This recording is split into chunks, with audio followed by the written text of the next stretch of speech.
Hoy vamos a hablar acerca de la gracia y quiero el día de hoy terminar una predicación o la serie de predicaciones que veníamos hablando y quiero darle el final para que podamos pasar a otros temas y para que podamos ser edificados en otros aspectos. Pero en los últimos días hemos estado hablando acerca del efecto, del resultado de estar en una relación con Jesucristo.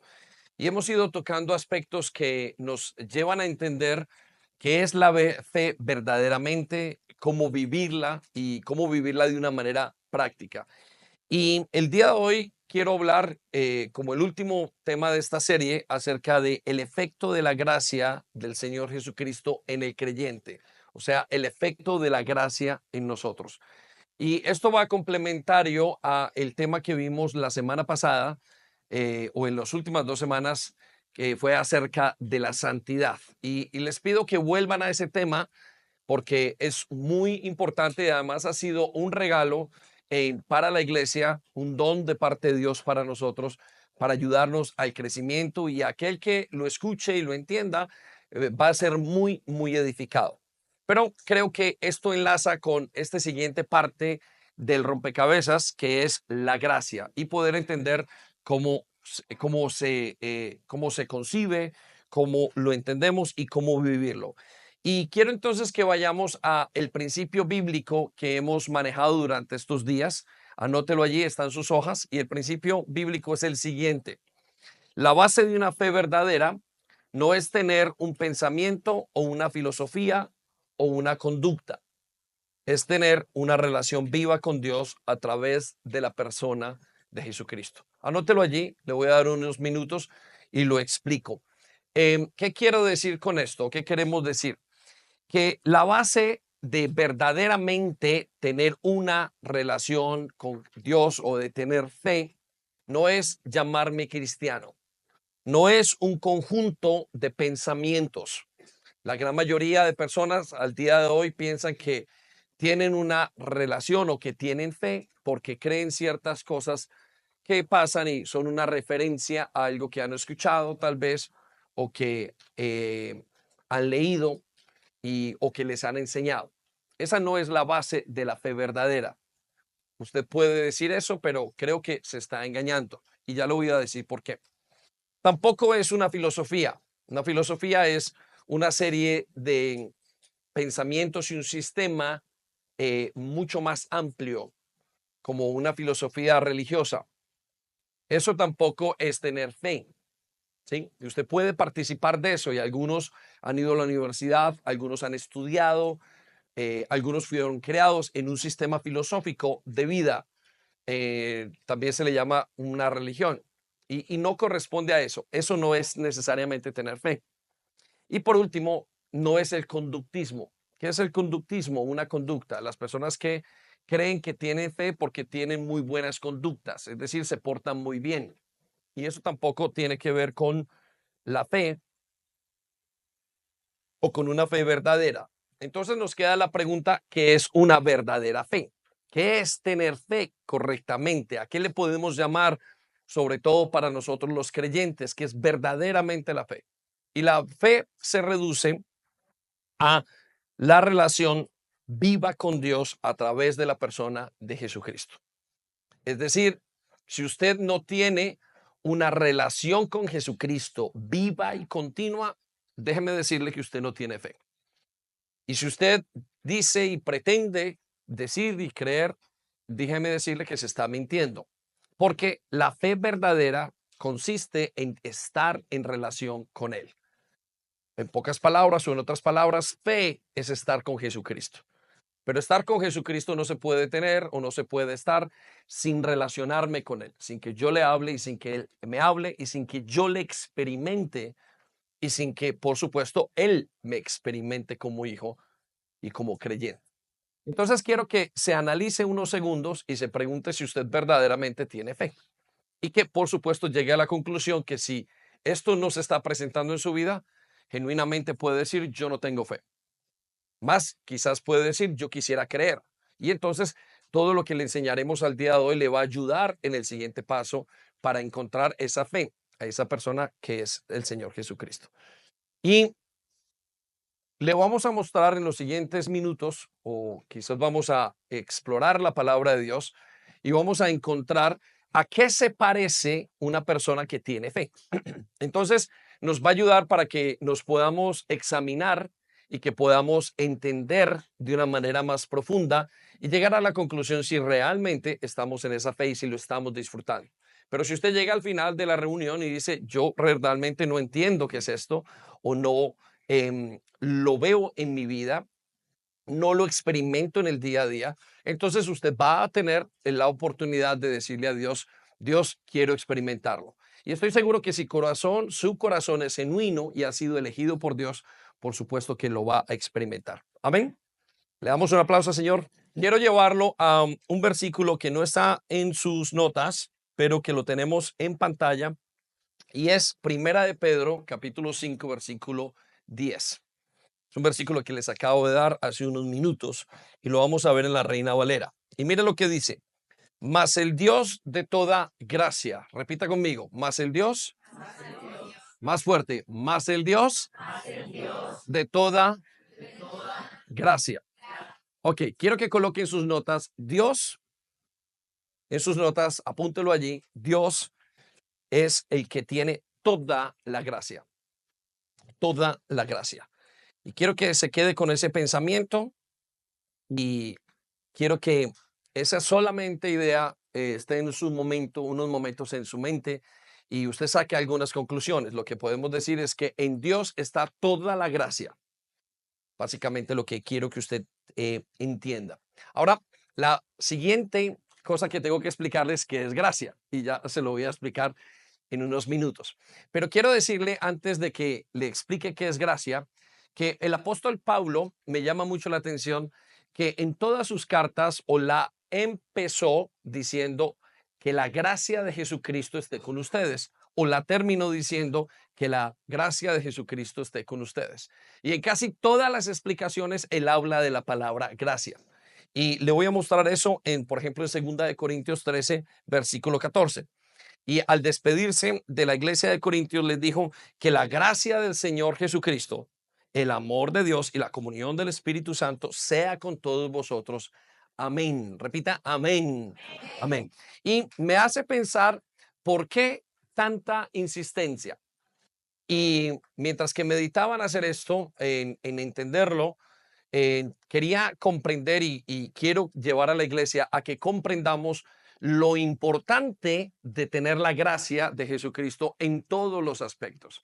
Y también llevarlo a considerar que si usted no está experimentando la gracia, entonces no tiene a Jesucristo en su vida. Y le va a invitar, estoy seguro que si hoy está escuchando esto que estamos hablando, es para que usted pueda comprender y para que pueda tomar esa decisión y decir, bueno, necesito la gracia de Dios. Entonces, en todas los aspectos de las cartas paulinas vemos la gracia y además el apóstol Pedro y vemos la Biblia llena de gracia. Pero creo que la iglesia, esta iglesia no entiende, la iglesia moderna no ha entendido qué es la gracia correctamente. Entonces necesitamos observar, mirar para poder examinarnos. Entonces, como hemos hecho en los últimos días, hemos utilizado algunas preguntas básicas para enseñar estos conceptos y yo quiero que usted vaya conmigo. Entonces voy a comenzar con enseñarle primero que todo o con tratar de enseñar y tratar de que veamos en la palabra de Dios. Lo primero es ¿qué es la gracia? Y quiero darle una pregunta, una respuesta relativamente corta y anótelo allí. Gracia es la manera única e inmerecida como trata Dios al creyente. Quiero que mediten eso unos segundos. ¿Qué significa esta palabra gracia? ¿Por qué es tan importante? Y la importancia es que es la manera en que Dios trata a sus hijos. Es la manera en que Dios trata a aquellos que ama. Por consiguiente, es muy importante que usted lo entienda, porque Él lo va a tratar dependiendo de qué usted, en qué dos categorías esté, lo va a tratar con un tipo de gracia diferente. Entonces, anótelo allí. Gracia es, en otras palabras, también es el favor de Dios para el hombre. Es el favor inmerecido de Dios. Anote, piense en esto, es el favor, es decir, algo que el hombre no puede recibir. Ese favor, esa ayuda, es lo que se le llama la palabra de Dios y teológicamente gracia. Pero también quiero enseñarle que hay dos tipos de gracias, de gracia. Hay dos tipos de gracia. ¿Cuántos hay? Dos tipos, ok. Anote el primero, lo que se llama teológicamente como la gracia común. ¿La gracia qué? Común, anótelo. ¿Qué es la gracia común para enseñarlo y para poderlo comprender? Bueno, quiero que sepa que la gracia común es el favor que Dios tiene para todas las criaturas que Dios tiene. Es la manera en que Dios trata a todo el mundo y se llama gracia común. Se lo voy a explicar con un ejemplo que a través de los años me ha servido muchísimo, que quizás Dios trajo a mi mente en un momento para que yo entendiera esto. Y le voy a explicar. Yo tengo 4 hijos y los estoy comprometido con ellos hasta el final de mis días, por decirlo así. Pero, y a ellos les doy todo lo que necesitan, los amo con todo mi corazón. De ellos es mi herencia, de ellos es todo lo que yo pueda llegar a hacer. Pero si el hijo del vecino, que conozco muy poco, se quiebra una pierna, yo voy a correr con ese jovencito al hospital para que le arreglen la pierna. ¿Estamos? Gracia común es el favor que Dios tiene para todos, independientemente de que no sean sus hijos. Entonces, anote allí, la gracia común es el favor que Dios tiene con todos, independientemente que no sean sus hijos. Se lo explico de esta manera. Dios escucha las oraciones de los musulmanes, por supuesto. Y además, muchos de ellos la responden y la responde positivamente. Dios ve la necesidad del ateo y, por supuesto, entra en la necesidad del ateo y muchas veces le responde. Se lo pongo de otra manera. Imagínese un hombre en la prisión, el peor de los prisioneros. Dios atiende la necesidad de ese prisionero.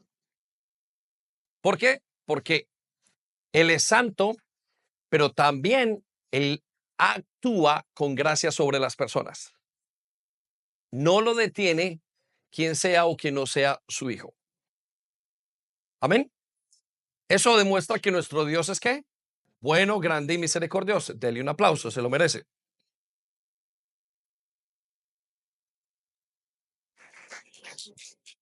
Voy a llevarlo a Mateo capítulo 5, versículo 45. En las bienaventuranzas, el Señor Jesucristo le explica a sus discípulos, y escuchen lo que le explica. Esto es un concepto muy importante para usted y para mí. Dice, para que seáis hijos de vuestro Padre que está en los cielos. Quiero que resalte las palabras, hijos de vuestro Padre. En pocas palabras, lo que nos está diciendo es, así es la manera en la que es Dios. Y quiero que escuche las siguientes palabras porque son muy importantes para que usted entienda la relación que Dios tiene con nosotros y cómo funciona ese concepto de lo que se llama gracia. Y escucha lo que dice a continuación, que hace salir su sol sobre malos y buenos. Quiero que resalte la palabra su sol. ¿Sobre quiénes? Malos y buenos. Y que hace llover sobre justos e injustos. Quiero que resalte las palabras hace llover sobre justos e injustos. En pocas palabras, Dios bendice a muchas personas a nivel general. Eso teológicamente se llama gracia común. Bendice al pecador a todos y todos lo hemos experimentado en algún momento. Algunas personas confunden este concepto con lo que vamos a explicar a continuación y anótelo allí. Se llama la gracia especial. ¿La gracia qué? Especial. Entonces, quiero que piense en lo que es la gracia especial ahora.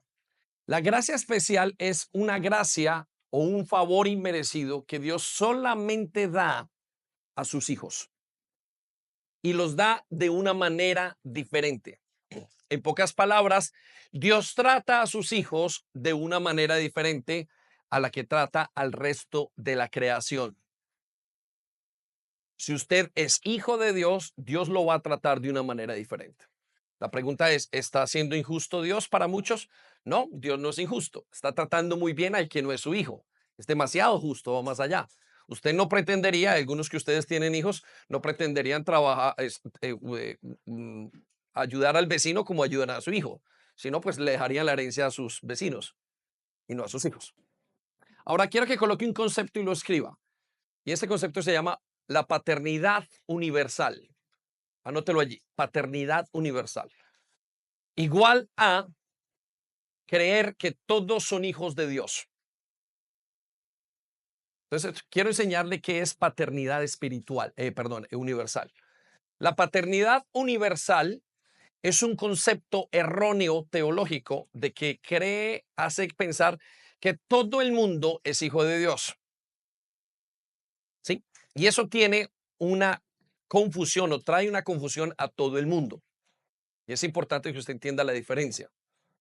No todo el mundo es hijo de Dios. La palabra de Dios nos habla en Primera de Juan y y en otros aspectos. El mismo Señor Jesucristo, por allá en Juan 7 y 8, dice que hay gente que es hija del diablo. No está haciendo y no está insultando a nadie. Le voy a decir en qué consiste la paternidad, el concepto de paternidad con Dios. Dios tiene criaturas. Todos somos creados por Dios, mas no todos son hijos de Dios. Anótelo allí. Todos son creados por Dios, mas no todos son hijos de Dios. Y usted podrá estar aterrado en su corazón y usted haber creído muchos años que usted era hijo de Dios y mentiras que no lo era. Le mintieron, ¿por qué? O nos mintieron porque no todos son hijos de Dios. Y le voy a explicar por qué. Anótelo allí en su hoja. Adopción, la adopción de Dios. ¿En qué consiste la adopción de Dios? La adopción de Dios no es algo que ocurra cuando una persona es bebé, sino que cuando miramos el término de adopción en la palabra de Dios, estamos entendiendo o observamos que la adopción es de gente adulta, gente con raciocinio. Es por eso que nosotros no bautizamos los niños. ¿Por qué no bautizamos los niños? Porque los niños no tienen conciencia. Entonces, cuando la Biblia se refiere a que nosotros hemos sido adoptados por Dios, se refiere a que nosotros somos adoptados por Dios en la edad donde tenemos conocimiento. ¿Cómo sabemos esto? Porque el Evangelio de Juan, capítulo 1, nos deja muy claro que los hijos de Dios son aquellos que han creído en Él y que le recibieron. Que a aquellas personas les ha sido dado la potestad o el derecho legal de ser de ser hechos hijos de Dios. Entonces, una persona es hija de Dios cuando cree, cuando ha recibido y cuando, en pocas palabras, ha nacido de nuevo. Ahí es cuando la persona se convierte en hija de Dios. Ahora, para que una persona se convierta en hija de Dios o cuando uno de los beneficios es la gracia especial. Repita conmigo, la gracia especial. Entonces, anótelo allí. Gracia especial es para los hijos de Dios. ¿Cómo lo sabemos? En otras palabras, usted lo tiene allí en sus hojas. Vaya conmigo a Efesios 2, versículo 8. Y nos dice, porque por gracia, quiero que resalte las palabras, por gracia, es decir, gracia especial, sois salvos por medio de la fe. Y esto no es de vosotros. Quiero que resalte las palabras, ser salvo no es de nosotros. Es un don de Dios, es un regalo de Dios. En pocas palabras, usted no es salvo porque quiere, usted es salvo porque Dios lo salva. Eso se llama la gracia especial. Y aquellas personas que son salvas, que fueron elegidas, y la pregunta es, pastor, ¿cómo sé que he sido elegido? Le voy a dar una respuesta muy clara. Usted entiende y tiene una comunión continua con el Señor Jesucristo. Hasta que usted no tenga esa comunión con Él, usted no puede asegurarse de que ha sido elegido. Suena bastante duro, pero es que es el efecto, no hay otra manera de saberlo. Entonces quiero que piensen en eso. La gracia común, que es para todas las personas, Dios es bueno con todo el mundo, aunque el ser humano esté ya muy, muy abajo, muy mal, Dios, Dios es tan bueno que le va a ayudar. ¿Eso quiere decir que Dios va a ayudar a todos en hacer las obras malas? Por supuesto que no. Dios sabrá y sabrá cómo entrega esa gracia, pero es para todos. Entonces, me temo decirle esto, que muchos de nosotros hemos confundido en nuestra vida lo que era la gracia común con la gracia especial. Y eso para muchos los ha hecho pensar que ya eran hijos de Dios. Pero quiero decirle que es importante que usted ahora comience a retomar eso y diga, ok, ¿estoy viviendo en la gracia especial o en la gracia común? Y vamos a ver algunas cosas para eso. Muy bien, quiero llevarlo entonces ahora a Génesis 39:2 al versículos 2 y 3 para que podamos observar más o menos a qué se parece la gracia. Anote allí, ¿a qué se parece la gracia? ¿O a qué se parece el favor inmerecido? Y voy a tratar de explicarlo de una manera que tenga sentido para todos y podamos entender un par de ideas o corregir un par de ideas que tenemos, porque la gran mayoría de nosotros estamos acostumbrados culturalmente a que la gracia o el poder de Dios, anote esas palabras, gracia igual a poder de Dios igual a bendición. Anótelo allí, gracia igual a poder de Dios igual a bendición. La gran mayoría hemos estado acostumbrados de que si Dios nos da su gracia, su poder o su bendición, por decirlo así, nos tiene que ir bien económicamente, nos tiene que ir bien laboralmente. Y eso es lo que entendemos nosotros. Pero yo quiero mostrar el aspecto de la gracia y el propósito de la gracia para que podamos verdaderamente apreciar y para que podamos vivir. Y eso es una de las cosas que podemos hacer en Génesis 39:2. Y quiero darle el contexto. Este es José. Génesis 39 está hablando de la historia de José. En este momento está en prisión o acaba de terminar o acaba de estar, más bien va a estar a punto de estar en prisión en unos capítulos, en unas partes del versículo. Y este José era un esclavo, había sido vendido por sus hermanos, lo habían dañado en todos los. Quiero que escuchen cómo lo menciona la palabra de Dios para que podamos aumentar y expandir el concepto de la gracia que tenemos. Escuche lo que dice. Mas Jehová estaba con José. ¿Mas Jehová estaba con quién? Con José. O quiero que resalte las palabras. Mas Jehová estaba con. Eso significa gracia. Gracia entonces es que Dios esté conmigo, aunque sea un esclavo. En otras palabras, gracia es que Dios esté con una persona con un cáncer terminal, aunque no sea sana. Lo repito, gracia es que Dios esté aún con una persona que tenga su matrimonio destrozado, pero que Dios esté infundiéndole el poder para caminar con él. Gracia es lo que vive una persona que está en medio de una gran dificultad, pero es el trato de Dios con esa persona. Gracia es lo que pasó con Jesucristo cuando estaba muriendo en la cruz. Es el favor de Dios a esa persona. Eso nos confunde mucho porque nosotros entendemos y creemos que gracia es que me vaya bien. Muchas veces la gracia que más experimentamos es en los momentos más difíciles. Porque aunque no lo veamos, estamos experimentando la gracia. Sigo leyendo. Y fue varón próspero. ¿Fue varón qué? Quiero que resalte las palabras y coloque arriba, era un esclavo. ¿Cómo fue varón próspero siendo un esclavo? Se preguntará. Porque la prosperidad no es tener. Esto no está hablando de prosperidad, está hablando de ser próspero. Son dos conceptos que quiero cambiar de una manera o que quiero que veamos. La prosperidad es tener de todo.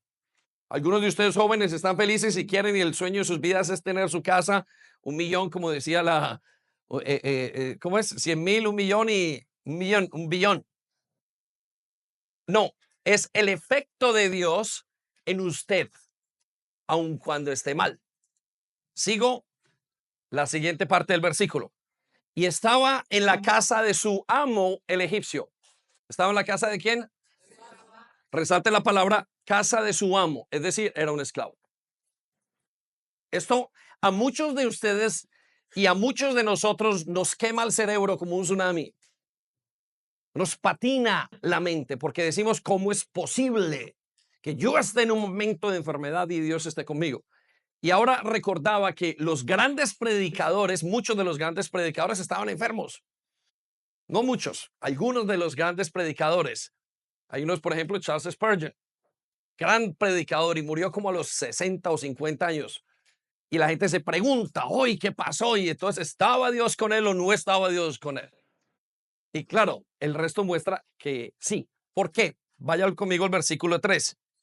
Y vio su amo, escuche esto, y quiero que piense en usted, y que quiero que piense en su jefe, en su esposa, en sus hijos. Esto es gracia. Y vio su amo que Jehová estaba con él.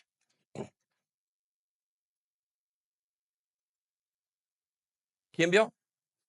Su amo. Cuando una persona tiene gracia, es decir, el favor de Dios, la gente lo observa. Y puede venir el que mejor se vista, la que más guapa esté. Y uno dice, aquí no hay gracia. Y puede venir el que más cosas haya, y que el mejor carro conduzca. Y aquí no hay gracia.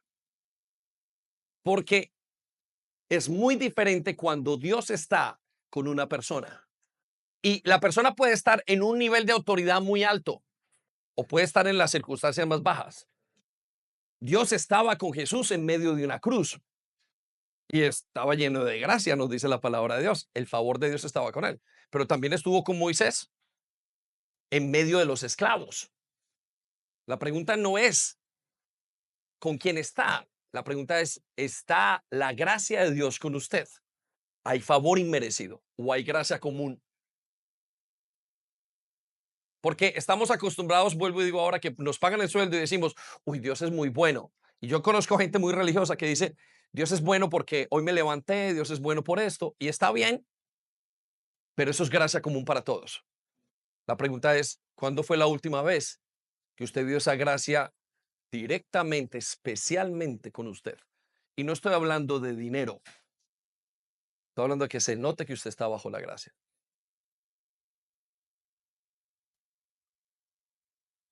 Sigo en la siguiente parte del versículo, y que todo lo que él hacía, Jehová lo hacía prosperar en su mano. Resalte las palabras, todo, y resalte las palabras, Jehová lo hacía prosperar en su mano. Entonces nos volvemos a preguntar y volvemos a caer en el concepto de, entonces, ¿será que me está yendo bien en el trabajo y Jehová está conmigo?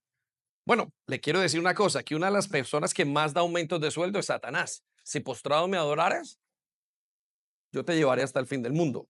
Vas a tener trabajo, carro y beca. Sí, no necesariamente porque le vaya bien financieramente y quiero romper el esquema, aunque es bueno y por supuesto que Dios nos va a hacer y quiere en su momento que sus hijos estén bien. Pero esa no es la marca de la gracia. Es que todo lo que hacía Jehová con él prosperaba en su mano. La pregunta es lo de Jehová, no lo que usted se inventa o no lo que nos inventamos. Usted puede inventarse el negocio y le va bien, pero le está yendo bien en su vida espiritual. Eso es lo que marca la pauta. Porque ¿qué le sirve al hombre ganar el mundo entero, tener Amazonas, Tesla, casarse 10 veces y perder su alma? ¿Está conmigo o no? Eso es la gracia. Entonces lo llevo a la segunda pregunta. ¿Por qué es tan importante la gracia? Y usted ya se está dando cuenta por qué es tan importante, pero quiero llevarlo a lo práctico. Y quiero llevarlo en la respuesta, quizás que más nos puede ayudar para entender por qué es tan importante la gracia. Y es una más o menos larga la respuesta, pero nos va a ayudar. Anótelo allí. Porque no podemos hacer nada justo y por ende no merecemos recibir nada. Anote eso, le va a hacer bien. La razón práctica de por qué es tan importante la gracia de Dios para nosotros, no es un concepto social o un concepto moral, aunque tiene un efecto. La pregunta o la respuesta más práctica es que es tan importante para nosotros porque nosotros no producimos gracia y no podemos, no tenemos derecho a recibir nada bueno o nada justo en la vida. Pastor, que acaba de decir que yo no soy buena persona, exactamente lo que acabo de decir. Quiero llevarlo a que comprendamos más fácilmente o quizás una perspectiva de cómo tenemos que entender la Biblia. La Biblia no se entiende bajo estos dos conceptos, los buenos y los malos. Cuando usted lea la Biblia, no puede pensar, ok, estos son los buenos y estos son los malos como una película. No, cuando usted lee y entiende la palabra de Dios, tiene que leerla en dos términos. Los malos son los injustos. ¿Son los qué? Injustos. Y los buenos no son buenos, sino que son justificados. Entonces repita conmigo, injustos, repita conmigo, justificados. Anótelo. Tiene que entender la Biblia y tenemos que entender la Biblia desde esa perspectiva. ¿Qué quiero decir con esto? Que nos dice la palabra de Dios que ningún ser creado sobre esta tierra, humano, estoy hablando, es bueno. Todos son malos. ¿Ok? Anote esas palabras. Todos los seres humanos son malos. Y mamá, este es su día y yo sé que usted está resistiéndose a creer esto y usted me dice que su hijo es muy lindo. Y yo lo entiendo porque yo a veces pienso que mis hijos también. Y los amo y se me olvida muy rápidamente de que son muy lindos o que somos malos. Y le voy a dar una explicación que espero sea entendible. Y anote este concepto si quiere. El hombre es un desgraciado. Anótelo, tranquilo. Pastor, me está diciendo no me insulte. Pero quiero decirle, no estoy hablando de los hombres, estoy hablando del ser humano. Y la palabra desgraciado quiere decir sin gracia. Entonces anote, desgraciado igual a sin gracia. El hombre es un ser desgraciado. ¿Sí? Pero quiero que lo entienda, a pesar de que puede ser gracioso, es la verdad. El hombre es un ser desgraciado. Solo que posteriormente se utilizó la palabra eres un desgraciado como un insulto, pero la palabra desgraciado es sin gracia. Y anote esta palabra si quiere, desgracia. La palabra desgracia significa un caos alrededor de algo. El hombre vive en desgracia. Pastor, yo no creo. Yo me levanté esta mañana con mi esposa, le di de comer a mis hijos. Sí, pero usted y yo estamos acostumbrados a vivir en algo que se llama pecado. Y el ser humano está muy acostumbrado a vivir en su pecaminosidad. Somos como, perdone la expresión, como cerdos que les gusta vivir en el lodo y no les parece grave. Usted y yo somos capaces de vivir divorciados, arrogantes, en todos los aspectos. Pero quiero entender y quiero llevarlo por qué es el problema. Quiero que coloque esta expresión también allí. Y esto ocurre porque el hombre es un desgraciado. El hombre es un desgraciado porque la ley de Dios es santa. Por lo que la ley de Dios es santa. Todo lo que hay en este mundo podemos entender y analizar, aparte del ser humano, funciona perfectamente. Usted no encuentra dos topos, dos vacas contaminando el mundo. Todos son animales. Todo funciona a la perfección. Lo único que no funciona con la perfección es el ser humano. ¿Por qué? Porque tiene algo que se llama una naturaleza pecaminosa. Es decir, es malo desde adentro. Nuestra naturaleza y la naturaleza de sus hijos es mala. Los dos primeros hombres, Adán y Eva, Ya en el primer capítulo de la Biblia, en el tercero, ya habían pecado. Y ya 2 generaciones después, no, la siguiente generación después, ya habían matado el hermano a su hermano. 2 hermanos se habían matado entre sí. Un hermano mató al otro. Y la siguiente generación mató al siguiente. Y si usted mira a sus hijos y nos miramos a nosotros mismos, podemos llegar a la conclusión de que esta es una verdad. Ahora vaya conmigo a Génesis 8:21. ¿Y por qué le decía que la ley de Dios es santa? Porque todo lo que ha sido creado está bajo el concepto, funciona correctamente porque está hecho bajo leyes santas y perfectas. El agua H2O funciona porque hay una ley de parte de Dios, funcione. En este momento tenemos aquí en la tierra la gravedad. ¿Por qué? Y funciona perfectamente porque Dios dijo, hágase de esta manera, esta ley. La ley de la termodinámica, el frío, el que la tierra vaya alrededor del sol, donde está la luna. Todo, absolutamente todo, cómo funciona, está bien y funciona perfectamente, y además funciona perfectamente porque es santo, es perfecto, es parte de la creación de Dios. Pero el hombre se ha salido de esa creación. La raza humana es injusta. Y aunque usted tenga un hijo de 2, 3, 4, 5 años, quiero decirle que tarde que temprano usted conocerá que son malos. Vamos a Génesis 8:21. El contexto de este versículo es después de que haya llegado el diluvio.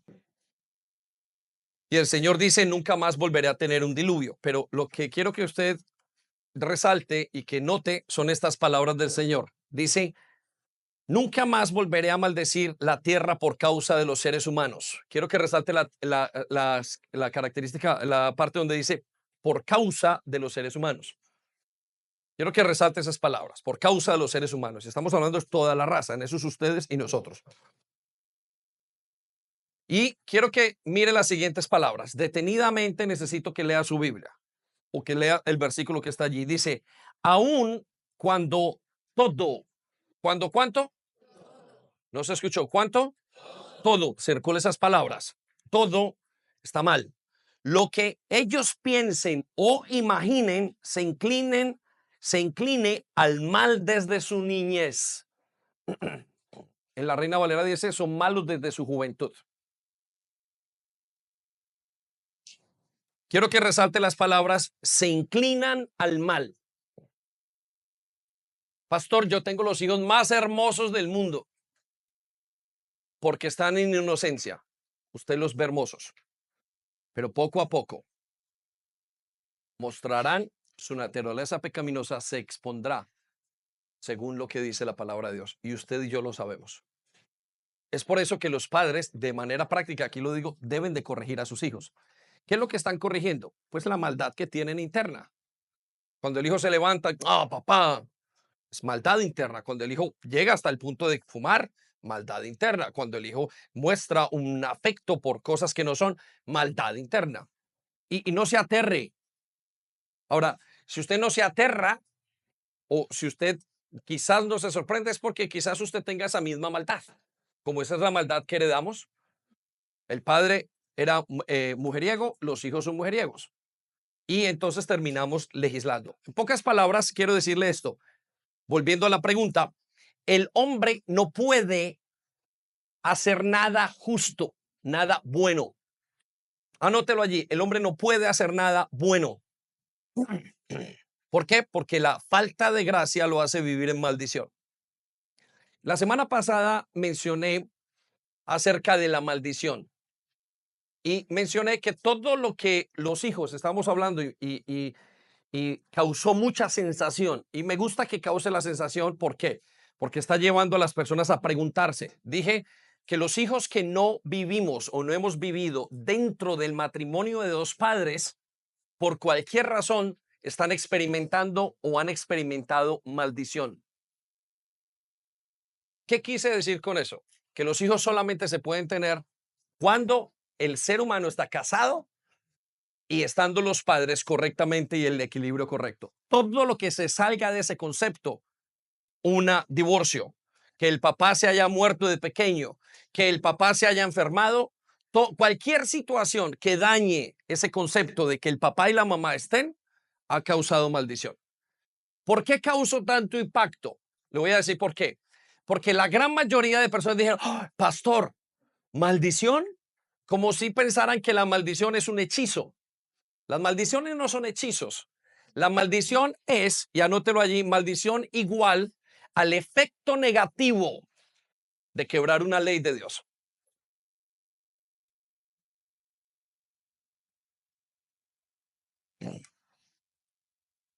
Miren, pensamos y decimos ciertamente que Cristo quitó las maldiciones por nosotros. Es correcto. Pero si hoy el pastor decide robar un banco, ¿puede Cristo evitar en todo el esplendor o en toda la capacidad que ese pastor vaya a una cárcel? No puede. Sin embargo, el haber sido a la cárcel le provoca el haber roto una ley que dice no robarás, ha producido una maldición en ese pastor. No fue un hechizo, no es que Dios esté diciendo mal de ojo, no, no, no.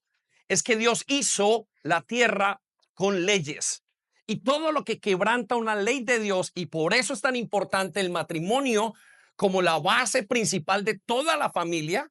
Por eso estamos en el caos en el caos en el que estamos y los hijos no tienen ni consideran nada sagrado porque la gente no quiere casarse, van y viven sexo, no hay ningún problema y pensamos que es lo correcto. Pero Dios dice a la gente y nos dice a nosotros, lo que pasa es que nosotros hemos nacido en un mundo en desgracia, es decir, en un mundo caótico por el pecado. Pastor, pero Cristo murió por ese pastor. ¿Y sus hijos? Bueno, sus hijos estarán sin su padre por 20 años porque robó. Dejará de vivir el sueldo porque robó. ¿Y dónde está Cristo? Cristo está en el mismo lugar. Solo que ese hombre ha activado una maldición en su vida por haber roto la ley de Dios. Esto de la ley de Dios es mucho más serio de lo que pensamos. Además, es que no es una ley cualquiera, es una ley santa. Repita conmigo, ley santa. Y toda ley tiene una consecuencia y esa consecuencia es una maldición. Mi esposa a los 6 años pierde a su padre. Hay un señor que está ebrio, borracho y va en un carro y lo mata fulminantemente. ¿Culpa de ella? No. ¿Culpa del padre? No. El señor estaba borracho, bien. En ese momento hizo una maldición, efectuó una maldición, quebró una ley, mató a una persona y dejó el impacto de esa persona por años en la vida de ella. Dios tuvo que venir a arreglar esa maldición, a arreglar el concepto que tenía que hacer y ciertamente lo ha hecho. ¿Está conmigo entonces o no? Entonces, quiero decirle que nosotros no podemos hacer nada justo, bueno. Quiero que escriba allí, no confunda lo justo con lo bueno. No confunda hacer lo justo con hacer obras buenas. Y rápidamente le digo qué significa esto. Y ese es un problema que tenemos comúnmente. Le voy a dar 2 ejemplos. En 1990 en Colombia, la sociedad colombiana vio que se levantó un hombre que se llamó Pablo Escobar. Para muchos, una persona deplorable, una persona bastante mala, que ha dañado y ha hecho un impacto muy, muy malo en Colombia. Pero quiero decirle eso, que para otros era un gran hombre, daba mercados, ayudaba a la gente que estaba al lado. Esa persona no es una persona justa, esa persona es una persona que hizo una obra buena. No lo confunda con justicia. Las personas malas o los injustos, vamos a decirlo así, hacen obras buenas. Se hizo una investigación después de la Segunda Guerra Mundial con aquellos que provocaron el Holocausto. Y entrevistaron e hicieron un estudio entre los generales que llevaban encargados de los campos de concentración y entrevistaron a sus hijos y a sus nietos. Y la gran mayoría coincidieron en que tenían padres fabulosos. Muchos de ellos vivieron en una casa al lado del campo de concentración. En el campo de concentración se mataron 6 millones de judíos. Los quitaban, los ponían, industrialmente le sacaron la ropa, los dientes, el pelo, absolutamente todo. Cuando llegaban a sus casas, eran los mejores padres del mundo. Esos hijos no sabían qué hacían esos padres en su día a día de trabajo. Eran personas injustas haciendo obras buenas. No crea que porque usted da una obra o porque usted llevamos una bolsa de mercado, somos buenos. Está muy equivocado. Y la Biblia dice que usted y yo no somos buenos aunque demos 1000 bolsas de mercado, que ese es el concepto que tiene el mundo.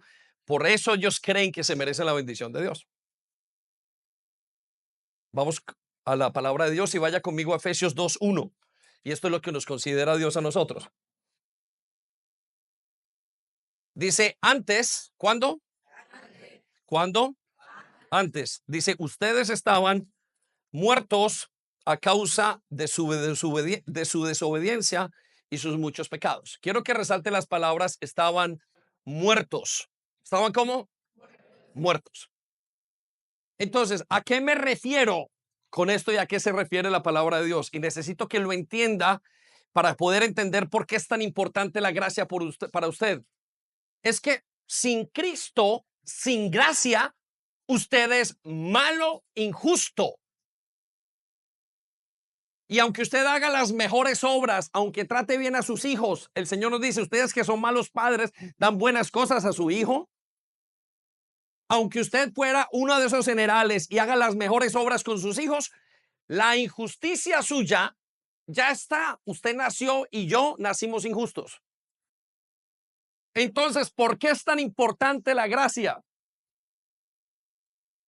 Porque la única manera de hacer algo justo es que Él nos muestre y nos dé su justicia para nosotros hacer eso.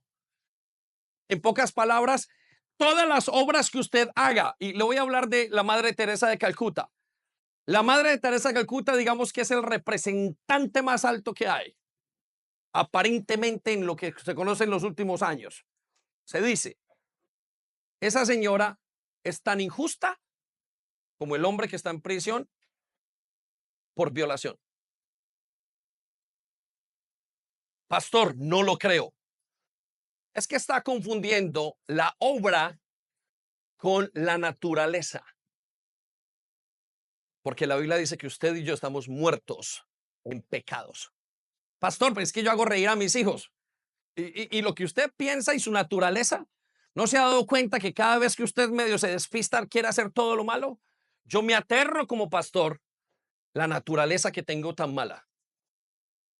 Se me sale cuando estoy con mi familia, se me sale manejando, se me sale cuando estoy solo. O quiere que le repita qué es lo que piensa cuando usted está solo. Por supuesto, no encontramos ningún joven tan descarado que pueda consumir drogas aquí. Pero ¿y cuando está solo y nadie lo ve? Y tiene el poder para hacer y tocar las cosas que puede tocar. Ahí se demuestra quién es verdaderamente cada uno de nosotros. Y se demuestra que somos malos. Entonces, ¿por qué es tan importante? Porque usted necesita esa justicia para alcanzar o para recibir y para estar con Dios. Lo llevo entonces a la tercera pregunta. Y ya vamos a explicar un poco más esto. ¿Por qué Jesucristo es el que me transmite la gracia? Y necesitamos entender ahora, bueno, ya entendió que necesita gracia. Ahora necesito que entienda el único camino que hay para recibir gracia. El único camino que hay en este mundo para recibir gracia, esa justicia, esa capacidad de hacer las cosas, es Jesucristo. Y anótelo allí. porque Jesucristo es el canal o medio por el cual recibimos la gracia de Dios. Y cuanto más tiempo paso con Jesucristo, más recibo de su gracia. Y está larga el concepto, pero quiero que lo desglosemos. Le voy a dar, si me permite, el concepto de éxito verdadero. Nosotros pensamos que éxito es tener mucho dinero, tener provisión, tener lo que nuestro corazón desea. Pero éxito en la palabra de Dios, desde el concepto de Dios, lo dijimos ahora, es que Dios esté conmigo. Y el único lugar en este planeta, en la creación, donde se puede encontrar justicia, es en Jesucristo. No busque la justicia en los juzgados. No busque la justicia en los poderes legislativos de las naciones. Todos son corruptos. No busque la justicia en el supermercado. No busque la justicia en la psicología o en la filosofía. No hay. Yo estando sentado a punto, creo que era con alguien de aquí de la iglesia, que fuimos ante un juez. El mismo hombre, el abogado nos dijo, mire, está a punto de encontrar y de escuchar el caso de inmigración. Y el abogado nos dijo, ojalá nos toque este juez porque este es blando y el otro es un juez duro. Lo que estaba diciendo, ninguno de los dos sirve para nada, porque la justicia no puede tener ningún lado.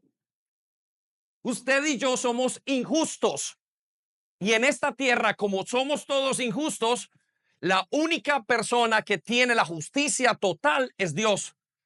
Por consiguiente, Él ha dicho, vayan a Jesús para que reciban la justicia, esa gracia para vivir justamente. Y eso es lo que nos dice el Señor que tenemos que hacer. Y por eso es tan clave que usted tenga y pase tiempo con Jesucristo. Sea pastor, pero es que yo haciendo yoga termino pensando en mi mamá y le mando dinero para que. O es que yo voy a la psicóloga y yo ya perdoné a mi esposo y a mi esposa. Usted puede hacer todas esas cosas que arreglan su comportamiento, pero ninguna arregla su justicia. Y el problema no es buena gente, el problema es justo. El problema no es que usted sea buena gente. El problema es que usted no es justo y cuando lo juzguen va a ser condenado. No es un problema de comportamiento, es un problema legal. Y ese problema legal tiene una consecuencia, que usted termina siendo lo injusto. Es por eso que usted y yo no sabemos amar a nuestros esposos, nuestras esposas. No sabemos amar a nuestros hijos, no sabemos amar. Y se va dando cuenta uno con quien sea. Hasta los seres más cercanos que uno tiene. Miren su papá y su mamá, los resentidos que son. O si no son resentidos, mírenlos para el otro lado. Porque si no son resentidos, tienen que ir que son lenient. Todo lo permiten. Son dos lados.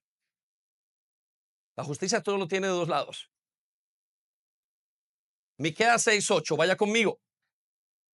Hombre, si el Señor ya te ha dicho lo que está bien, quiero que circule esas palabras allí en su pantalla. El Señor ya te ha dicho ¿qué? Lo que está bien. Resalte esas palabras. El ser humano sabe lo que está bien. ¿Cómo sabemos lo que está bien? Cada uno de nosotros tiene memoria y exige en su casa lo que está bien. Conozco gente que lidió con la droga, la vendió y le obligaron a sus hijos a no consumir la droga que ellos vendían. Steve Jobs le dijo a sus hijos, no me utilices ni una computadora, nada. Facebook dice que no deja, Mark Zuckerberg no deja que sus hijos utilicen nada.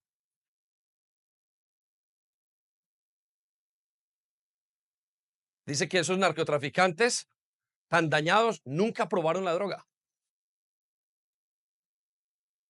Hombres malos que dañaron familias en todas partes del mundo, miles y miles de familias.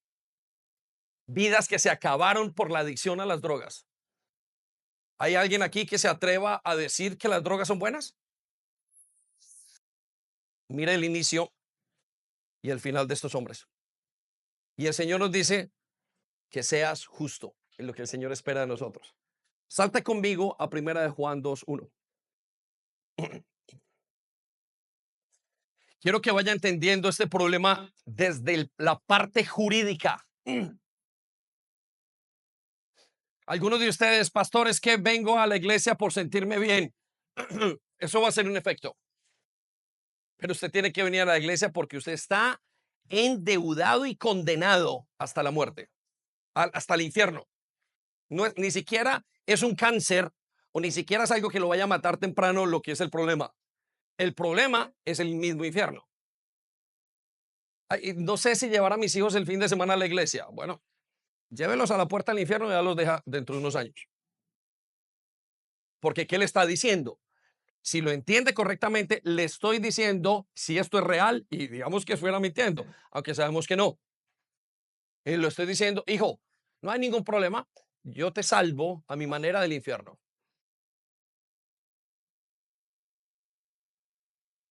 Quiero ser muy explícito porque esto es un aspecto legal. Ahora, ¿qué pasa entonces con nuestra injusticia? Y escuche lo que dice Primera de Juan 2:1. Mis queridos hijos, ¿mis queridos qué? Resalte la palabra hijos. ¿Para quién está escrito esto? Para los hijos. No está escrito para los que no son hijos. Y recuerde, la única manera de hacerse hijo de Dios es siendo consciente. Es una decisión consciente. Dios no adopta niños que se hayan quedado en la calle allí, aunque le voy a decir una cosa, hay unas promesas de Dios en la gracia común para los huérfanos. No conozco huérfano que no experimente la gracia de Dios. Los conozco así y me aterra porque lo admiro de Dios. Digo, Señor, ¿cómo es que cumples esa palabra, pero a cabalidad? Conozco varios huérfanos y conozco unos huérfanos descaradísimos. Y como conozco esos huérfanos, digo, veo cómo Dios les insiste y veo cómo Dios, digo, Señor, ahí estás pintado tú. Qué bueno eres con tu gracia común. Pero esos huérfanos de padre necesitan arreglar posteriormente cuando tengan conciencia de decir, Dios, aquí estoy. Quiero que seas mi padre. Yo también quiero que seas mi padre. En pocas palabras, Dios lo que tiene es como una amnistía. Esta amnistía es así. Todo el mundo que quiera venir y ser mi hijo, ser mi hijo, ser adoptado por mí, vengan y escríbanse acá y yo los haré mis hijos. ¿Qué tiene que hacer la gente? Venir y escribirse. Pero ¿cuál es el problema? Que la gente no quiere venir. ¿Por qué? Porque si vienen, están con un Dios santo que no permite el pecado y aman mucho su pecado.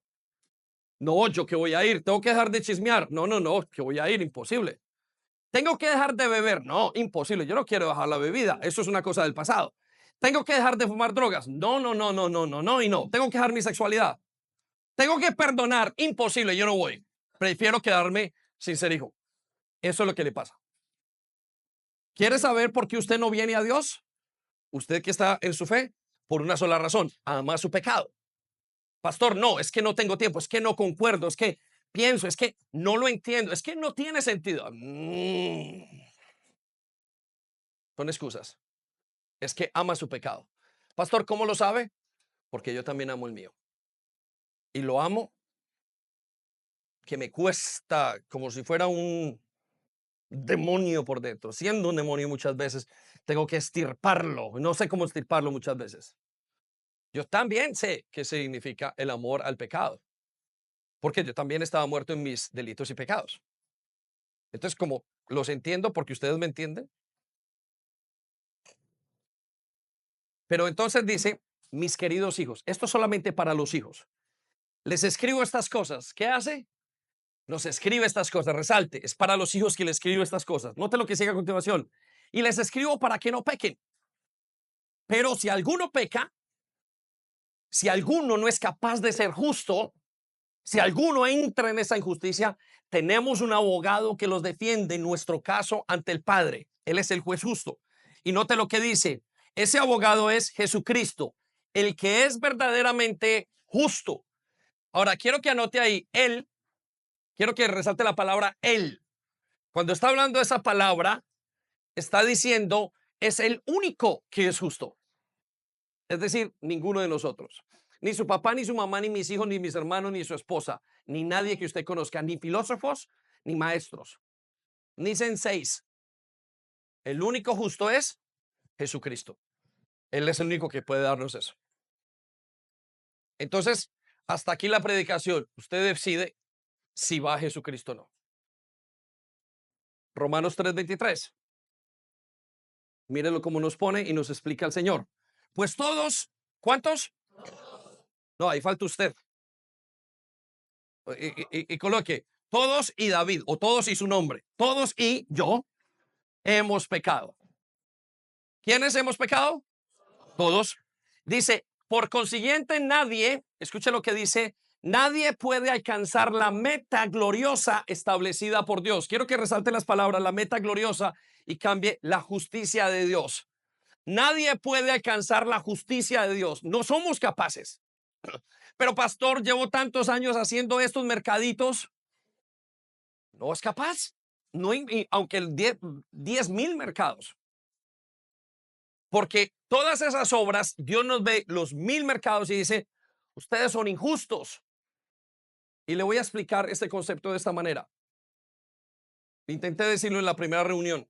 Imagínese un niño de 1 año que hace un dibujo. Ahora compare ese dibujo de ese niño de 1 año, de mi nieta, 1 año y pedazo ya, compárelo con el dibujo que hace. Y son 2 rayitas. Ahora compárelo con la obra de Miguel Ángel. Y traiga 1,000,000,000 de niños y compare la obra de 1 año con la de Miguel Ángel. Nunca podrán alcanzar el grado de perfección de Miguel Ángel. ¿Por qué? ¿Porque Miguel Ángel es un subido? ¿Porque Miguel Ángel es injusto? No, porque no tiene la capacidad motriz para mover un lápiz de esta manera. El ser humano no tiene la capacidad motriz, por decirlo así, para hacer lo que es justo. Usted y yo no la tenemos por dentro. Solo hasta que conocemos a Jesucristo. No es una cuestión de que Dios es justo y a unos escoge y a otros no. Y Él está diciendo a todo el mundo, vengan a mí los que están cansados. Y le dice, y yo los haré justos. Por eso usted tiene que ver injustos y justificados. Entonces dice, ninguno de ustedes puede alcanzar la meta gloriosa o la justicia establecida por Dios. Versículo 24. Sin embargo, ¿sin qué? Sin embargo, en su gracia, en su justicia, en ese poder que Él transmite, Dios gratuitamente nos hace justos. Resalte la palabra, nos hace justos a sus ojos, solo por medio de Jesucristo. Resalte la palabra por medio de Jesucristo. No dice Alá, no dice Buda, no dice Freud, no dice Dawkins, no dice cualquier influencer. Ninguno lo puede hacer salvo. No dice su papá o su mamá. Solamente puede hacerlo a través de Jesucristo. Cuarta pregunta, rápidamente. Entonces, ¿cómo transmite Jesucristo esa gracia? Y si usted quiere quedarse con algo, necesito que se quede con esto. Hay 2 maneras en las que Dios transmite esa gracia.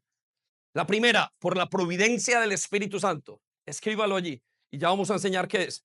Y la segunda, a través de la petición, del deseo del creyente pidiéndole, por favor, dame gracia. No la tengo, Señor. Yo conozco gente que ha empezado negocios, son excelentes y Dios no está con ellos. Conozco gente que está casada y Dios no está con ellos.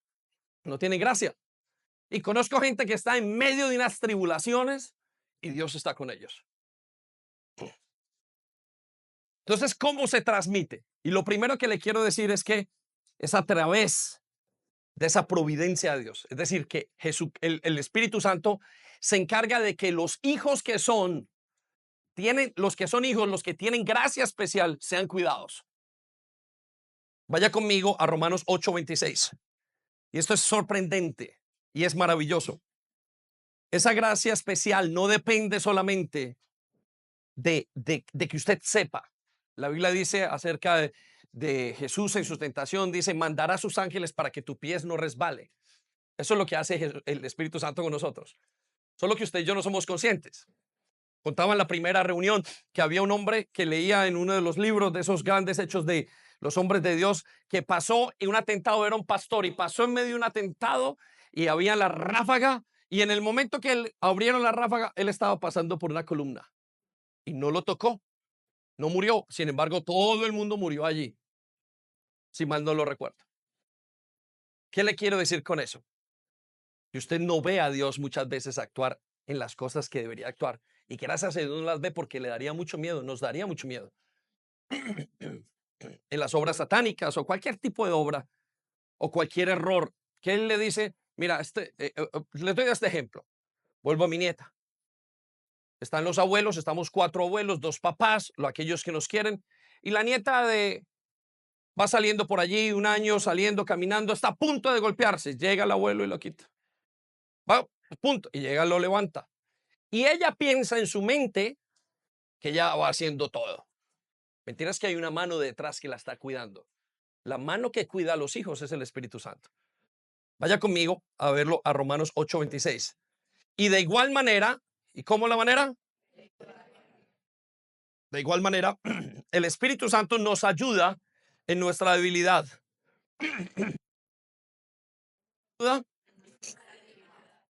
¿Cuál es la debilidad? La debilidad no es que le falten 10 pesos. La debilidad no es que usted no haya comido McDonald's o Burger King hoy. La debilidad es que usted no puede hacer lo que Dios le dice. Esa es la debilidad. Porque muchos están en este país, estamos en este país y tenemos grandes cantidad de cosas. Lo veo con mi hija, lo veo con los jóvenes, tienen de todo. Ay, tengo tantas necesidades, pero ¿qué necesidad tienes? Tienes casa, tienes todo, tienes tu vida, tienes tus padres, están juntos, toda la situación. Dime qué necesidad la que tienes. Lo que tienes es un corazón caprichoso. Esa no es la debilidad que Dios está diciendo que quiere suplir. La debilidad de no poder hacer lo que Dios quiere que haga. Esa es la debilidad. Y note lo que dice. El Espíritu nos ayuda en nuestra debilidad. ¿Cómo lo hace? Pues ¿qué hemos de pedir? Es decir, ustedes no saben pedir, su corazón no saben en qué se encuentran. No lo sabemos. Pero el Espíritu Santo mismo intercede por nosotros con gemidos indecibles. Quiero que resalte las palabras, el Espíritu mismo intercede por nosotros. ¿Qué es lo que está diciendo? Que cuando el creyente recibe a Jesucristo, el mismo Espíritu Santo comienza a cuidarlo. Como una madre cuida a sus hijos muy pequeños. Y es el concepto correcto. Espíritu Santo como una madre. Entonces quiero que piense eso. Y eso ya usted lo tiene claro. Es decir, Dios es el que lo cuida y sabe cómo cuidarlo en medio de cantidad de cosas. ¿Cuántas veces ha tomado una mala decisión? ¿Cuántas veces ha hecho esto? Pastor, ¿y las que he tenido que llevar vara? ¿Me ha ido mal? Seguramente que Dios quería que usted llevara vara. ¿O usted no cree que tiene que ser formado? Por supuesto, usted tiene que ser formado a la estatura de Cristo. Usted tiene que volverse de una persona como la que es a una persona igual a Cristo. Y eso es muy lejos. Eso sí es de la tierra al cielo. Pero en segundo lugar, quiero que vayamos a 2 Corintios 8 al 9. Y lo llevo a esto. Y el contexto de esto es, Pablo tiene la misma necesidad. Una necesidad que está en su corazón y que lo mueve y que lo transporta y que dice así, Pablo en esa necesidad. No es una necesidad de un capricho, Señor, me faltan unos zapatos. No, note lo que dice 2 Corintios 12:8. Respecto a esa necesidad, a lo cual 3 veces le he rogado al Señor. Y quiero que resalte la palabra 3 veces. Estamos hablando de un hombre que era consciente de su relación con Cristo. Yo ya se lo pedí 1 vez, ya se lo pedí 2 veces, tercera vez no creo. Usted y yo nos pasamos chillando. Hay gente que nos dice al pastor, vine 1 vez y le toqué y me dio pena. Y eso es lo correcto, lo que tenía Dios con él. Él dice, 3 veces le he pedido a Dios, he rogado, resalte la palabra rogado, que lo quite de mí, que quite que esa injusticia, ese dolor, esa incapacidad de seguir. Versículo 9. y me ha dicho, bástate mi gracia. Quiero que resalte la palabra gracia y quiero que coloque justicia. Bástate mi justicia. Quiero que coloque la palabra poder. Bástate mi poder. Bástate mi bendición. Y escucha lo que sigue a continuación. Porque, y por eso usted y yo necesitamos a Cristo, porque mi poder se perfecciona. Es decir, vas a ver cuando yo entre en tu situación, en la debilidad, mi poder se perfecciona, mi gracia, mi amor, mi poder sobrenatural es perfeccionado. Lo vas a ver. Es para que esté en tu necesidad. La pregunta es, ¿por qué necesitamos a Cristo? Porque usted viene a Cristo con su necesidad. Señor, no soy capaz de amar a mi esposa. Señor, soy un patán con mis hijos. Señor, tengo un problema de droga. Señor, tengo un amor al dinero exagerado. Tengo un problema con el sexo. Tengo esto, tengo otro. Y entonces, Señor, no puedo ser como tú. Y Él te dice, ahí es donde yo quiero entrar y ayudarte con una fuerza sobrenatural. Eso es la gracia. Por eso el hombre necesita, y usted de manera práctica, necesitamos la presencia de Dios diaria. Es demasiado práctico. Y una persona que no está en la presencia de Dios diaria nunca tiene ayuda en sus necesidades, en su debilidad, en su injusticia. ¿Por qué? Porque la justicia viene de estar con él. Escuche entonces lo que Pablo concluye. Por tanto, Pablo concluye, colóquele conclusión, de buena gana me gloriaré más bien en mis debilidades. ¿De buena qué? En mis debilidades, para que repose sobre mí el poder de Cristo. Quiero que resalte la palabra repose sobre mí, es decir, para recibir la gracia. En pocas palabras, la gracia solo se recibe cuando usted clama por lo que Dios quiere hacer en su vida. Entonces, la clamar no es una cuestión de, ay, me gusta orar o no me gusta orar. Clamar es una cuestión de necesidad esencial para el creyente. Es decir, Señor, mira, no soy capaz. Solamente puedo hacerlo con tu gracia. Tú sabes que soy como un cerdo que ama el lodo. Tú sabes que amo el lodo, me lo bebo, lo como, me lo inyecto, lo vivo, lo respiro. Solamente tú tienes la limpieza que me puede cambiar. Y ese lodo son sus pensamientos y todo lo que hay aquí comúnmente y ustedes y yo sabemos que tenemos. Entonces, la quinta pregunta es, ¿cuál es el efecto de la gracia en el hombre? Quiero llevarlo a cuál es el efecto y rápidamente voy a llevarlo sobre esto. El efecto de la gracia es uno, producir el creer y el hacer la voluntad de Dios. Y aquí es donde muchos se van a desilusionar de esto que dicen gracia. Porque como el efecto de la gracia no es que usted sea rico o a sus hijos le vayan bien, sino que el efecto de la gracia es que usted pueda hacer la voluntad de Dios. Ese es el verdaderamente el efecto de la gracia. Ay, pastor, no sabía que cuando yo le decía a Dios que me bendijera, era para hacer lo que él quería. Muchos de la gente cree que pídele al Señor lo que quiera y él lo hará. Sí, lo que quiera es que es su voluntad. Y ahí es donde muchos dicen,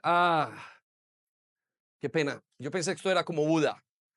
Yo le pedí algo bueno y él me daba salud, dinero y amor. Y esto no es así. Ahora, ¿por qué no es así? Porque sus peticiones son injustas. Y gracias a Dios que no las contesta, ni las suyas ni las mías. Yo conozco gente que dice, ay, que mi hijo se case con quién y con no quién y con cuánto. Que esto que me pasa acá, que esto me pase asado. Y no saben lo que están pidiendo. Señor, no sé cómo pedirte. ¿Acaso no sabe usted que en Mateo capítulo 1, la descendencia de Jesucristo tiene prostitutas? La ascendencia de Jesucristo tiene prostitutas. Tiene pecadores detrás. La mujer de Urías, el Señor, léalo, nunca le dice del pasado de Urías, nunca le borra el hecho de que ella haya sido, que haya habido pecado en esa familia. Y Jesucristo dice, este es mi pueblo. ¿O acaso se avergonzó Moisés de los malditos esclavos que habían en Egipto. Y son malditos, ¿sabe por qué? Porque habían quebrantado la ley por 40 años, por 400 años. Se apartaron de Dios. Mas Moisés dijo, este es mi pueblo, yo prefiero ser vituperado con ellos. Pero ¿cuál es el efecto entonces de la gracia en el hombre? Es producir el querer y el hacer. Ahora entendemos para qué vamos a pedir la gracia. Ahora, pastor, entonces no puedo pedir que me vaya bien en el trabajo, pídalo. Pero pídale que lo transforme primero. Porque ¿para qué quiere ganar más dinero? Si va a perder su alma.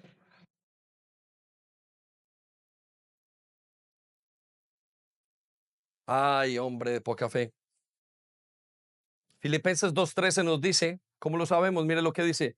Pues Dios trabaja en ustedes. ¿Qué hace Dios?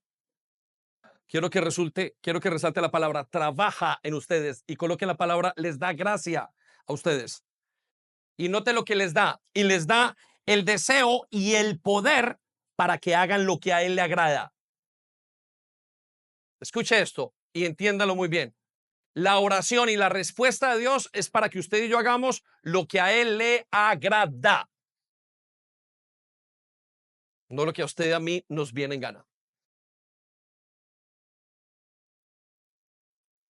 Es lo que a Él le agrada. ¿Cuál es el problema? Que lo que a Él le agrada va en contra de lo que a nosotros nos agrada. A Él le agrada perdonar, a usted no le agrada perdonar. A Él le agrada aceptar, a Él le agrada transformarse, a Él le agrada. Y usted y yo vamos literalmente en contra. Pero cuando viene esa gracia, Señor, mira, amo este pecado, amo el consumo de drogas. Ayúdame, Señor, quítame el deseo. Y comienza a quitar el deseo. Y luego comienza a producir el hacer la voluntad de Él. Y usted termina, después de tanto X de tiempo, más parecido a Jesucristo. ¿Sabe por qué no hemos sido más transformados? Porque no hemos pedido más gracia.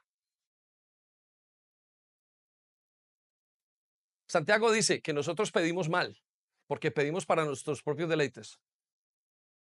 Pedimos para tener una casa bonita.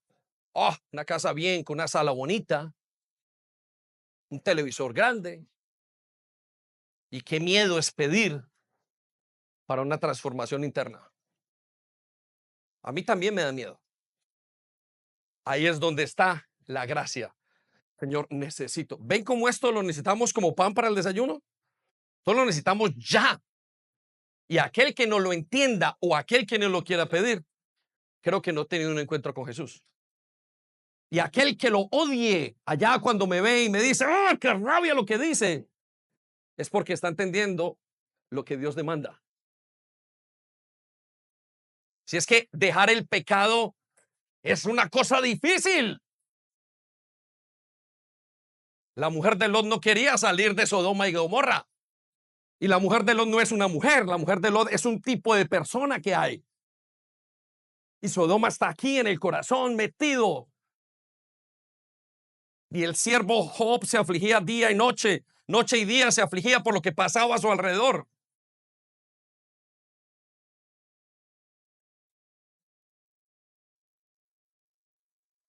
La gracia que Dios nos da, el efecto de esa gracia es para que usted y yo seamos parecidos a Jesús.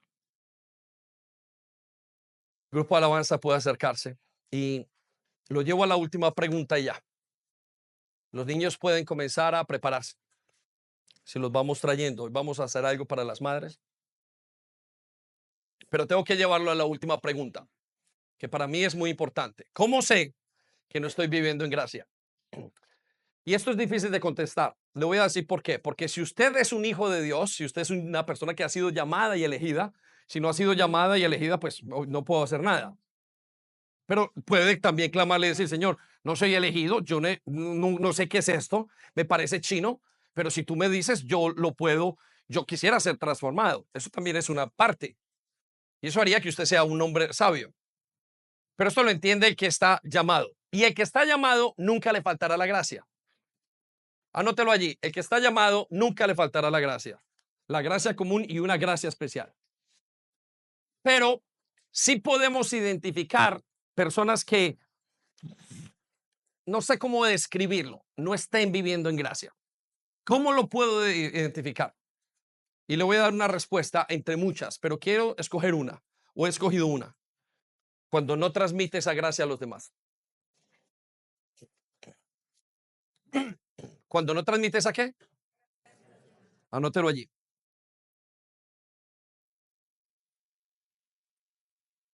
Y le voy a dar un par de ideas. Usted sabe que una persona no está viviendo en gracia cuando vive en sus fuerzas. Anótelo también. Simplemente darle 3 o 4 ideas, pero la principal que quiero que se quede hoy es la última. ¿Por qué? Pues la persona dijo, mire, yo estoy caminando con Cristo y no quiero orar, no quiero recibir ninguna justicia, ni eso, y bueno, y lo hago todo en mis fuerzas. Entonces lo arregla solo, se lo come solo, va donde el psicólogo solo, se emborracha solo. Eso es una manera. Dice, no, no pudo, no. Ese tipo ya no puede hasta que viene. Segundo, no se deleita en Dios. Cuando una persona tiene pereza de orar o tiene pereza de las cosas de Dios, es que no está viviendo en gracia, porque la gracia es el hacer su buena voluntad. Usted tiene ganas de adorar.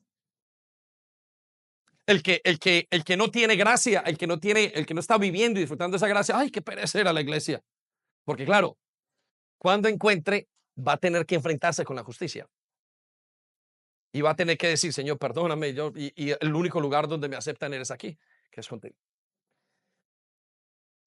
También cuando no desprecia el pecado. Eso es otra manera de no vivir en gracia. Es decir, está bien, pecar está bien. ¿Por qué? Porque la gracia demanda que usted no acepte ni el pecado, ni el suyo, ni el de sus hijos, ni el de nadie. Le tiene que morder la lengua. Si usted acepta el pecado en su casa, es porque lo tiene institucionalizado. ¿Qué significa? Ese pecado se volvió un estilo de vida en su casa. El hombre es infiel, la mujer es infiel, el mentiroso, una cantidad de cosas. Y eso se institucionalizó ahí. Se institucionaliza en una persona, en una ciudad, en un país, en una familia. ¿Sí? No deje que el pecado se institucionalice. Y se institucionaliza porque no mantuvieron sagradas las cosas. Entonces, o porque no experimenta más el poder de Dios en su vida. Es decir, ¿cuándo fue la última vez que experimentó que Dios entró en su vida? Y usted dice, uy, pastor, a tantos los milagros cuando yo era joven, maravillosos. Bueno, pero dime esta semana, estos días, ¿qué ha pasado en tu vida? No, yo no sé, no nada. Bueno, Dios me bendijo con escucha lo que dice la gente, los religiosos. Dios me bendijo con el sueldo de esta semana. Me levanté al lado de mi esposa. Sí, pero eso es gracia común. Gracia especial es otra cosa. Solamente lo puede analizar usted, ¿vale? Pero la última es cuando usted no transmite a los demás. Si usted está y tiene la gracia, la está recibiendo, usted sabrá que la transmite a los demás. El hijo pródigo, el hermano mayor del hijo pródigo, le molestó, escuche, le molestó que alguien le diera a otra persona lo que no se merecía. Si a usted le molesta que a la gente le vaya bien y que Dios le dé cosas maravillosas a la gente, usted no tiene gracia o no está experimentando esa gracia. Esperamos que haya sido de bendición para ti. No olvides compartir este vídeo con otras personas para que pueda ser de bendición para ellas también. Te animamos a que te suscribas a nuestro canal si aún no lo estás, para que te lleguen las notificaciones del nuevo contenido.